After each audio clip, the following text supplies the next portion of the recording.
प्यारे बच्चों, मैं आ गया हूँ आपको बोर्ड परीक्षा में 2025 में आने वाले क्वेश्चन है उनके बारे में हम आपको बताएंगे। तो पहला क्वेश्चन है हमारा, पराग कोश में क्या बनता है? जो पुष्प होता है तो उसमें एक पुमंग होता है और पुंकेसर होता है, एक परागकोश होता है। ऊपर वाला फूला हुआ भाग उसको परागकोश बोलते हैं। उसके अंदर क्या बनता है? तो परागकोश के अंदर परागकण बनते हैं। परागकोश के अंदर परागकण बनते हैं। अंडाशय परिपक्व होने पर क्या बनाता है? अंडाशय के परिपक्व होने पर, अंडाशय जब परिपक्व होता है तो वो किसमें बदल जाता है? तो ये भी पुष्प का जो फूला हुआ भाग होता है उसी को अंडाशय बोलते हैं। अंडे की तरह होता है। तो वो जब परिपक्व हो जाता है तो उसी से फल बनता है। अंडाशय परिपक्व होकर फल का निर्माण करता है। पुष्प में निषेचन क्रिया कहाँ होती है? जिसे हम लोग मानवों में यानी मादा में निषेचन क्रिया और फैलोपियन नलिका में होती है, लेकिन यहाँ पुष्प में पूछा, पौधों में जो पुष्पी पौधे होते हैं उनमें निषेचन क्रिया कहाँ होती है? तो जो पुष्पी पौधे होते हैं उनमें निषेचन क्रिया अंडाशय में होती है। जायांग के कौन कौन से भाग होते हैं? जो पुष्प होता है यानी जो पुष्पी पौधे होते हैं तो उसमें नर भाग भी होता है और मादा भाग भी होता है। तो जो जायांग होता है उसको वो मादा भाग होता है तो उसके 3 भाग होते हैं, एक अंडाशय, एक वर्तिका, एक वर्तिकाग्र। मुकुलन द्वारा जनन का उदाहरण, जिसे मुकुलन द्वारा किस पौधे में जनन होता है? हाइड्रा एक पौधा है जिसमें मुकुलन द्वारा जन्म होता है। हाइड्रा में मुकुलन द्वारा जन्म होता है।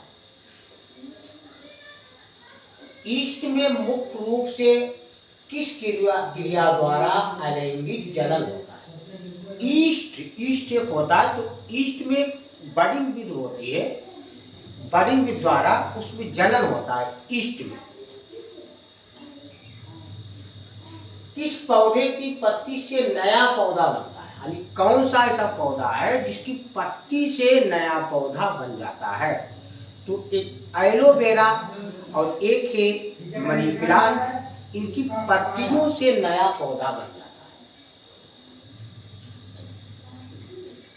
गन्ने की ईख की खेती, यानी गन्ने को ही हम ईख बोलते हैं। तो गन्ने की खेती में किस प्रकार के जनन की सहायता होती है? जो गन्ना की बुवाई करते हैं तो उसमें कौन सा जनन होता है? जनन एक लैंगिक होता है, एक अलैंगिक होता है। तो गन्ने में यानी ईख में अलैंगिक जनन होता है। परागण किसे कहते हैं? परागण यानी जो परागकोश होता है उसके अंदर परागकण होते हैं। तो परागकोश से परागकणों का निकलकर वर्तिकाग्र तक स्थानांतरित होना यानी पहुंचना, उसी को हम परागण कहते हैं। यानी परागकोश से परागकणों का निकलकर वर्तिकाग्र तक स्थानांतरित होना परागण कहलाता है। यानी परागकण चेंज हो जाते हैं। स्थानांतरित का मतलब परागकोश से निकलकर वर्तिकाग्र पर पहुंच जाते हैं। पुष्प के नर व मादा जनना, पुष्प के नर व मादा जनना यानी पुष्पों में नर और मादा उनके नाम। तो जो नर होता है उसको पुमंग कहते हैं, जो मादा होता है उसको जायांग या स्त्री केसर कहते हैं। पत्तियों के छोटे छोटे छिद्रों को क्या कहते हैं? जो पेड़ पौधे होते हैं उनमें पत्तियां होती हैं, उनमें छोटे छोटे छिद्र होते हैं यानी छेद होते हैं, लेकिन वो हमको दिखाई नहीं देते हैं। वो हम दूरबीन के साथ वगैरह से देख सकते हैं। तो उन छोटे छोटे छिद्रों को क्या कहते हैं? तो जो पत्तियों के छोटे छोटे छिद्र होते हैं उनको रंध्र या स्टोमेटा कहते हैं। रंध्र भी कहते हैं और स्टोमेटा भी कहते हैं। बीज के 2 भाग, जो बीज होता है उसके 2 भाग, तो उसके 2 भाग होते हैं, एक मूलांकुर और एक परांकुर। तो मूलांकुर से जड़ बन जाती है, परांकुर से तना बन जाता है।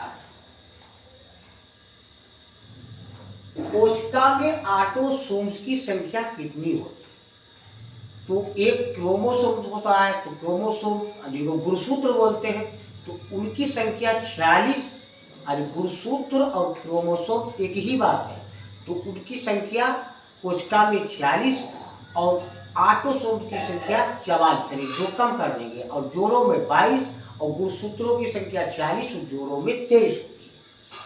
बच्चों आपको समझ में आ गया होगा। लाइक और सब्सक्राइब जरूर।